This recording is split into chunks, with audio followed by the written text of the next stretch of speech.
Speaker. I call the Honourable Shane Jones. Kia ora no tātou e te iwi e whai taringa mai ki a tātou I tēnei ahiahi mo te wahanga whakamutunga mo tēnei pire e pā ana ki te pāmu mātaitai.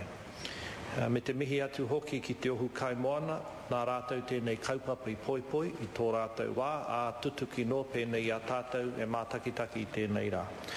Ngā mihi noki ki te minita tawhito, Piripi Hitli e noho mai rā, me tēnei mātāmua o mātou I te reanga Maori o te rōpū reipa a Parekura. Nā reira kia taunga mihi nunui ki a rātou katoa. Thank you very much for the opportunity, sir, to address this bill. First, I'd like to join Dr. Nick Smith in adding an important acknowledgement to the Fisheries Commission, otherwise known as Te Ohu Kaimoana, because in many respects the intellectual capital which lies behind the efforts reflected by the iwi as they came forward to derive a solution, so much of that was undertaken under the leadership of Te Ohu Kaimoana, in particular Chief Executive Officer Peter Douglas and their Principal Analyst Craig Lawson.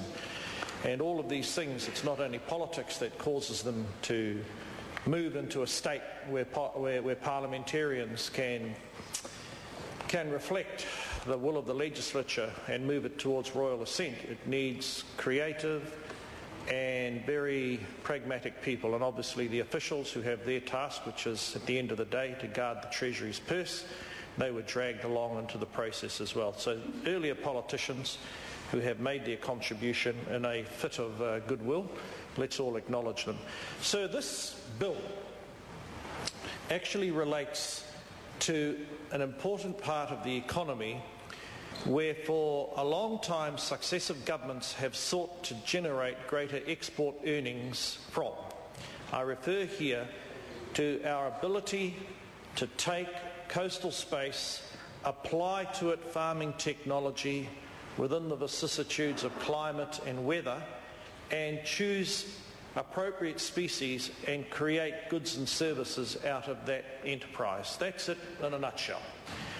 We in our country have perfected techniques of farming, and this is an example of very intensive farming. It is not without its critics, and this bill enables iwi to move into a position where they can stand as a part of the industry, because underlying this piece of legislation is a desire not to perpetuate ongoing iwi wrangles or Maori standing aloof from industry, but sir, it's based on a philosophy that the way to resolve historic grievances related to property rights, etc., for iwi in resources is to turn them into contributors of value, developers of the resource, and give a platform where their fortunes don't come from collecting lazy rent, but come from taking a risk along with their fellow New Zealanders, investing time, energy, managing risks, collecting capital, and joining the race to create export-led wealth. That's what this bill is really about. If this bill, and it's a sensible bill, sir, because it actually prevents ongoing wrangling amongst our people, and by that I refer to our Maori iwi, because we've been blighted, sir, in the seafood environment by far too much internal Maori strife. And Dr. Nick Smith was correct in isolating this as an example where people have been forced, whether they came willingly or whether or not they saw as a consequence of exhaustion that the only way they were going to develop wealth in this industry was to park personality, ancestral, historical, geographical disputes and commit to an industry. Now, so there were other ways to do this. There could have been, for example, a model that as the putative owners of the seabed and foreshore, whoever that class of Māori might be, they would have received some sort of royalty or some sort of rent. So I am not in the school of thought that any Māori should be able to become a complacent observer and a recipient of rent. I think that Maori, as a consequence of the treaty settlement process, ought not to do anything other than commit to the industry that they now find their rights based in. These historic rights, sir, were of place, of a food gathering variety, but they were not static, they were organic.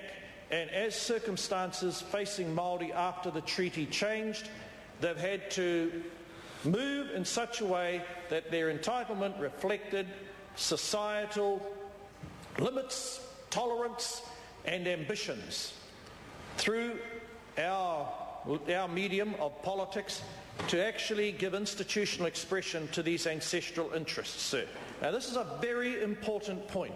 There can be no long-term joy from a Maori commercial aquaculture settlement, sir, unless revenue, wealth, jobs flow from people being active participants in that industry. And in that sense, sir, this bill is as much about economic development as it is about lawyers arguing the extent, nature and character of an ancient right embedded in the seabed and foreshore. And I think, sir, that anyone looking forward to deriving a solution for the seabed and foreshore must always remember that this came as a consequence of people feeling that they had been blocked from the marine farming industry. Now, that went through, sir, a circuitous route, and there was litigation at various points in the judiciary, and as the then chair of the Fisheries Commission, I can assure you no one was more surprised than I when Sian Elias delivered her judgment. In fact, that particular body of work was at one time referred to us as the Lost in Space project. However, the space that we sought was really coastal space, and we were blocked. And that's why, to the tune of several $1 million, we funded the litigants in this legislation. But it was never about, originally, sir, recovering the title to the seabed and foreshore. It was actually about marine farming. So marine farming, sir, is what this bill actually provides an avenue for. But of course, there's no way, sir, that the bill would have been a success unless it foresaw future problems. I isolated an area last night, sir, and that was to ensure that political difficulties within the communities of interest don't spill over and actually impede economic development.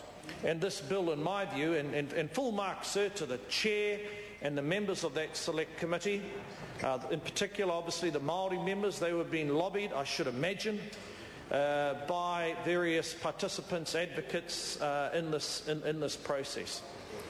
So, whilst we describe this legislation as innovative, the real innovation has to come from the skills, the imagination that we bring to this industry, aquaculture. And I look forward, sir, as a consequence of what the Minister has said, that he has other reform work, that we should be able to take those areas that were historically used for growing shellfish and start to grow other species of fish there, and ensure that our future developments are driven by what the markets overseas will absorb.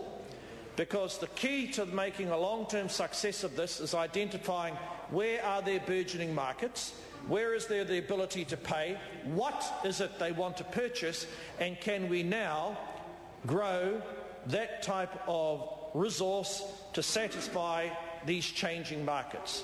And I say, sir, that there'd be a great deal of enthusiasm to Dr. Smith on this side of the House in seeing what innovations is he and his government prepared to bring forward so that this area grows as markets change, and it is not condemned just to grow Pacific oysters, just to grow mussels, or we have some cases where salmon is growing, etc.